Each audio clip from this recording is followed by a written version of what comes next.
uma epidemia silenciosa. É assim que muitas pessoas descrevem a solidão na Alemanha. E o problema tem gerado preocupação até mesmo do governo alemão. Não só porque a solidão pode causar riscos para a saúde, com maior chance de doenças cardíacas, AVCs, demência e depressão, mas também por um outro fator importante: a solidão enfraquece a coesão social. Um estudo feito na Alemanha e publicado recentemente sugere que a solidão também pode ser uma ameaça à democracia. Os pesquisadores descobriram uma ligação entre a solidão e atitudes antidemocráticas, como inclinação para o populismo, a crença em teorias da conspiração, atitudes autoritárias, a aprovação da quebra de regras políticas e da violência. Então a solidão é uma ameaça à democracia? Está no ar o DW Revista, o podcast semanal da DW, produzido diretamente de Bonn, na Alemanha.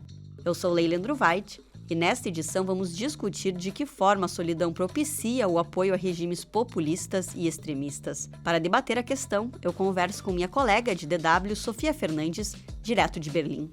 O estudo mostra que pessoas que se sentem solitárias estão muito mais abertas a acreditar em teorias da conspiração.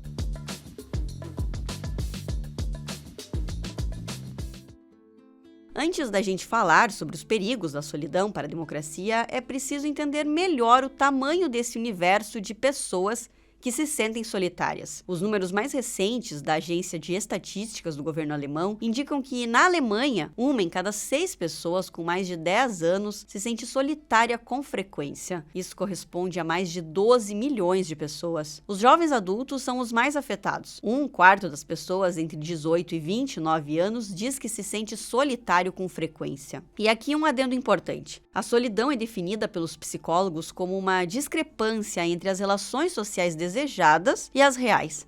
É diferente de isolamento social, mas pode levar a ele. As pessoas que experimentam a solidão por um longo período de tempo começam a perceber o mundo de forma mais negativa, de um jeito mais sombrio e ameaçador. E passam a confiar menos nas outras pessoas e nas instituições democráticas. Para os autores do estudo que eu citei na abertura, chamado de Extrem Einsam, que significa em português extremamente solitário, é aí que está a grande questão. Isso porque a democracia prospera com a participação das pessoas. E o apoio à democracia depende da intensidade com a qual os indivíduos se sentem conectados à sociedade como um todo. Sofia, então, como os partidos populistas se aproveitam desse sentimento de solidão? Oi, Leila. Então, essa relação entre solidão e ideias autoritárias já foi citada no livro As Origens do Totalitarismo, da filósofa alemã Hannah Arendt, em 1951. E lá atrás ela já dizia que os regimes totalitários sempre se beneficiaram dessa situação de isolamento das pessoas. E é o que essa pesquisa contratada pelo governo alemão atesta. E foram ouvidos 1.008 jovens entre 16 e 23 anos. 55% deles se sentem solitários, às vezes ou sempre. Esse índice é maior entre os jovens que estão expostos a pressões financeiras, que já têm filhos ou que têm um histórico de migração. E o mais alarmante é que somente 51% dos que se dizem solitários consideram a democracia a melhor forma de governo. Entre os não solitários são 60%, o que ainda é pouco, né? Além disso, 38% dos solitários acreditam que grupos secretos controlam os pensamentos da população sem que ela saiba. Entre os não solitários, são 24%. Alguns desses jovens contam que, embora tenham muitas pessoas ao seu redor, sentem falta de uma conexão real. Alguns citam a falta de uma vida familiar estável e a dificuldade em manter amizades duradouras. E uma das formas de encontrar esse senso de conexão é por meio da política. A pesquisa deixa claro que tem sim uma conexão entre solidão e tendências a atitudes autoritárias. A solidão está significativamente relacionada à mentalidade conspiratória, aprovação da violência política e atitudes autoritárias. É isso, Sofia? Isso mesmo. O estudo mostra que pessoas que se sentem solitárias estão muito mais abertas a acreditar em teorias da conspiração, do tipo que o governo sempre esconde informações importantes do público, coisas nessa linha. Outro dado revelador do estudo é que 34% dos solitários concordam que alguns políticos merecem que a raiva contra eles se transforme em violência. Entre os que não se sentem solitários, esse número cai para 25%. Outro dado interessante: entre os solitários, 46% admiram pessoas que têm a capacidade de dominar os outros. Entre os jovens não solitários, são 35%. Sofia, isso quer dizer que os jovens de hoje, ao se sentirem solitários, estão se tornando mais extremistas? Não há evidências empíricas que apontem que os jovens de hoje têm opiniões politicamente mais extremas do que as gerações anteriores. A DV entrevistou um sociólogo especialista em radicalização entre jovens do Instituto Alemão da Juventude, o Björn Milbrad. E ele pede cautela ao dizer que os jovens de hoje estão mais radicais e ressalta que sempre houve movimentos radicais ou extremistas de jovens.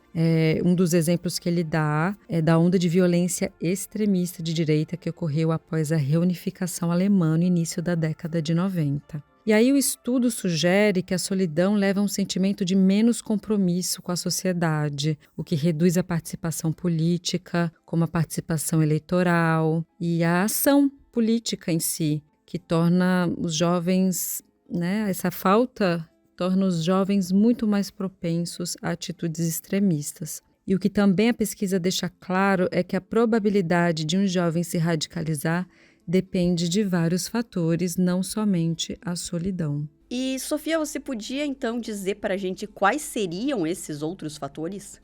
Também contam o histórico socioeconômico, se tem uma vida familiar instável, uma falta de habilidades de pensamento crítico e também estar exposto a atitudes misantrópicas, que é basicamente ter uma atitude de aversão à vida em sociedade. Então, alguém que é intolerante, que tem uma insatisfação permanente, uma inabilidade em lidar com as questões dos outros, uma falta de empatia. A pesquisa também mostra que 3/4 dos jovens entrevistados passam mais tempo online, nas redes sociais ou em jogos online. Quase metade deles diz que acha isso útil. E isso também se configura em um problema. Sim.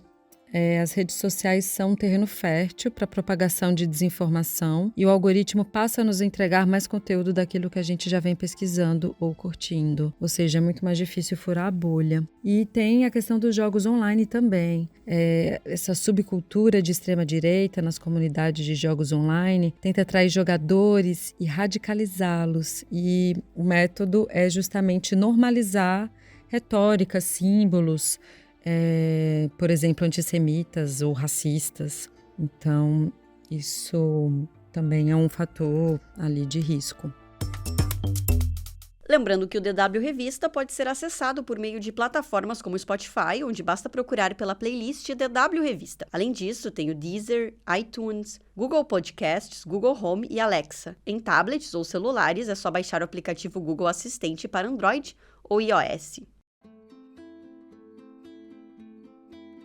Ainda no recorte da Alemanha, uma outra pesquisa feita em 2019 constatou que cerca de 1/3 dos jovens na Alemanha tem uma tendência ao populismo de direita em suas atitudes. Isso se reflete, por exemplo, na popularidade do partido de ultradireita Alternativa para a Alemanha, que em algumas eleições obtém uma porcentagem muito significativa entre os jovens. Aliás, o Alternativa para a Alemanha, cuja sigla em alemão é AfD, tem aparecido nas pesquisas para as eleições federais como a segunda principal força para o parlamento alemão. Em alguns estados da antiga Alemanha Oriental, que vivia sob o guarda-chuva da antiga União Soviética, a legenda fica em primeiro lugar e já elegeu seus primeiros prefeitos. Sofia, o que precisa ser feito para frear a tendência antidemocrática entre os jovens?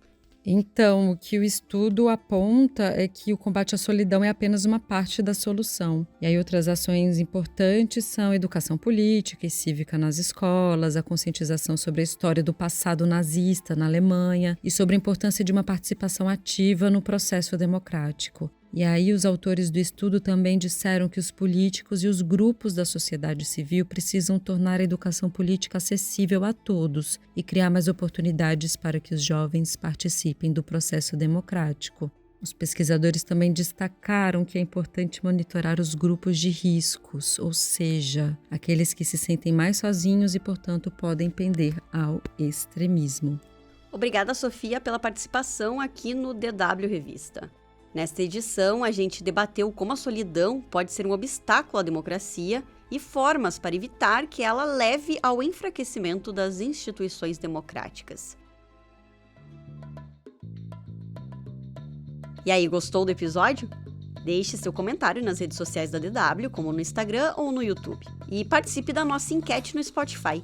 Você se sente solitário? A edição desta semana do DW Revista fica por aqui. Mais conteúdos você encontra no nosso site, dw.com/Brasil, e também no canal da DW Brasil no YouTube. A produção, a apresentação e edição técnica do DW Revista são minhas, Leila Andruvaide. Revisão final e coordenação, Rafael Plessan. O DW Revista volta na sexta-feira que vem. Obrigada por acompanhar a gente e bom final de semana.